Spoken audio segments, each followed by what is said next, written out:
cause la peine de suite une rubrique on a chaque fois les rubrique diététique. Donc on peut savoir ce qu'il y a avantages, des désavantages, il y a Vous savez, j'ai toujours dit une chose que si vous avez une mauvaise alimentation, votre médicament est sans effet. Mais si vous avez une bonne alimentation, vous n'avez plus besoin de médicaments. Donc, on rubrique de salami, de façon que prendre la ligne sur la fidèle à CCTV, avantage, des avantages, il y a alors, j'espère pour la recette, tout le monde a la céleri. Vous savez, le nom de la génération, le sol, maman, le loyobi, sommet épices. Alors, sommet aïe, les tungulu. So, moi, quelle chance à sommet là, c'est les routes de la qui parlent peut-être. Alors, est-ce que tu apprendre d'abord, avantage, il y a céleri. Peut-être prochainement au côté de l'homme, la période de manga, je peux aussi parler à manga. Mais tu vas parler céleri. Alors, céleri, je suis un des style féminin, parce que ceux qui ont été là, ils ont un style féminin pour Kumara. Alors, céleri d'abord, c'est vrai, il y a des céleri kakasikoyo, mais il y a céleri, les bosso, ils ont déjà connu 3000 ans et pas égyptiens anciens.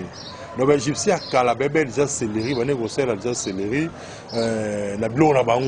alors, maintenant, vers 5, donc, au 5e siècle avant Jésus-Christ, les Chinois, ils ont la céleri non seulement comme épice, pour les épices, mais les Chinois, vers le 5e siècle, ils ont la céleri comme légume.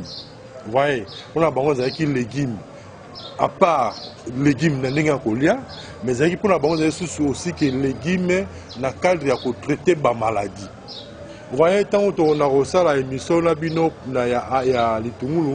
a constant que vers le 16e siècle, les Tungulu soignaient déjà les calculs rénaux, on soignait déjà la première stérilité. Voilà, vers le 16e siècle. Alors, céleri peut déjà, vers le 5e siècle avant Jésus-Christ, déjà les Chinois utilisent comme légumes et puis comme qu'ici il y a traité la maladie. Vous voyez. Alors maintenant, d'après pour le moment, on a dit qu'il y a des vertis cachés à céleri. Quels sont les vertis à céleri? Alors, ça dit que céleri a des vertis ébélés. Seulement, tant qu'on a la céleri pour le moment, on a remarqué que céleri est un légume qui joue un rôle pour éliminer les toxines dans d'autres bateaux. Tant que les toxines dans l'organisme, on a expliqué le mot pour comprendre les toxines. Au moins, on voit le loyo, au exemple, et pas moro. Alors, moro, quoi, ça me l'a à tenir au mélanine. Ah bon, peut ça cyclé à orange. Peut ça cyclé à rouge. Oh, tant qu'on s'est cyclé à orange, on s'est cyclé à rouge. Et ça, on va cycler dans l'ensemble, ils ont un maï, na soukal et na colora. Vous voyez. Le lot, on appelle exemple bateau, à mon qui était un mouki, ah, ça n'a arrêté là qu'on tourne mission, c'est un bouillon, la maga bouillon. Voilà, madame a vu poisson à Kati, a la moto, a vu matungulu, a vu tomate, a vu nini, a finiki. Et moi, c'est mon table sur les toki. Ah, c'est une sauce qui est en train de foufou. Oh, poisson, on a déjà gardé dans la formule, non? Alors, les produits chimiques ne sont pas garder les poissons, va garder les sauces, va garder les sauces. On y va vivre frais. Il y a ce qu'on aurait que auto qui s'ablou avant, mais on l'a mis à bouillir, on l'a en oignon. Alors, nous, c'est ça, les déchets toxines. Nous, c'est là que nous comme zone de terrain à maladie. Vous voyez. Alors, c'est ainsi que maintenant, céleri a joué un rôle, il y a pour éliminer tout ce qui est toxine dans l'organisme du sobat. Alors, céleri aussi, ça peut bien aussi pour prévenir la maladie à calcul rénaux. Vous voyez, quand on parle de calcul rénaux, il y a un niveau à barrer. Vous voyez, donc, on a motu a subi, donc, on a subi, on a subi, et bimi. Nous allons prochainement pour expliquer comment est-ce que motu a comme le niveau de la calcul rénaux, mais c'est seulement que céleri azama kasi mingi pour traiter calcul rénaux, même ceux qui que moto ça commune yango. Il peut aussi traitons seulement partie à céleri. Non, nous en faites pas, comme nous avons été ceux qui osent la question posée, j'espère, Doudou Mouti a tiré déjà un numéro, les 081 81 14 3 6 5. 081 81 14 3 6 5. Vous pouvez un message comme ça prochainement. Je vais voir dans quelle mesure qui répondre. Je vais répondre sur côté. Mais il y a un message répondre sans problème. Et puis, vous devez savoir aussi que quand on me signale que non, on peut cocher pas de tels misables. Mais tout le monde a su que pour la recruter d'une manière générale par rapport à tapoter au derrière au coquille qu'on soigner, calcul rénal, soit calcul rénal en pluriel, yomo c'est ma partie, il y a aux yeux poignées moko, il y a céleri. Quand on parle pour le polybo, on a besoin de poignées. Aux yeux deux poignées, c'est aux yeux trois verres, il y a maille. Alors, aux yeux céleri, on a tout tient bien. Alors, aux yeux maille, au tiers, et ça, au mélange, on met ça, un mélange moko homogène. Et donc, on va très bien pour filtrer en haut. Jiwana oyozuana. Aux hommes, on ne fixe que demi-verre le matin en jeûne et puis demi-verre le soir. On met régulièrement pour calculer et réno. Mais déjà, on a un exemple pour le poisson, sauce,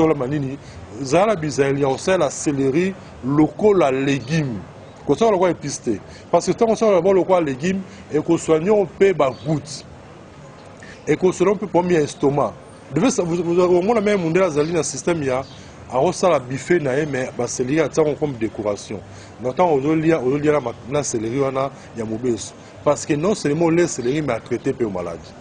Donc ça parce que on me signale mais j'espère que nous soigner prochainement côte à la suite à céleri et puis tu le appelle comme il y a entre gombo ou bien manga. Mais il y a pas que bien qui te la mer na comment ba livrer na comment ba livrer son ligne aux livres on a comment parce que comment livrer livre on a publié qu'ils allaient alimentation et les plantes appropriées pour résoudre les troubles sexuels et la stérilité. J'espère aussi je date parce que seulement sur le 12 décembre donc samedi il y a le 12 décembre nous avons sa conférence on a bien ici payo donc on a ngai on a assister à la conférence on a thème dans l'alimentation et les plantes appropriées pour résoudre les troubles sexuels. Il y a quoi assister, mais même aussi dans ça peut être ça peut être comme la recevoir des infections pulmonaires, maux de tête, fatigue générale et puis si on est en poussière. Ils ont multiplié le pourcentage dans le volume super. Mais on va couper nous sur le stick là, qu'on met la le sous-souté, volume ça tout le monde prochainement. Mais bien en sous émission 089 62 68 038. 089 62 68 038. Soit tu es dans le cabinet, parce que ce que je fais, c'est la bouche autorisée. Dans le cabinet, on est à Marabatou. Chaque jour de 11h à 17h, cabinet dans la 4, il y a Carrefour des jeunes. Ils ont aussi 4 na Pongabi. Donc, quand on a le pont à Carrefour des jeunes, on met étage, premier étage, et puis première porte, nous avons le cabinet Zawana. Soit ma préoccupation dans les conseils, on peut se conseil, depuis 5 traitement dans quelle mesure la grosse salle qui ose à bonne santé. Pourquoi? Parce que vous êtes Congolais, vous devrez vraiment être à bonne santé. Si vous avez tout le monde prochainement, si vous avez l'émission Doudou Moutiri, nous permettre de rubrique Oyo, et puis il y a meilleur Moro na caméra. Tout le monde prochainement, bye bye.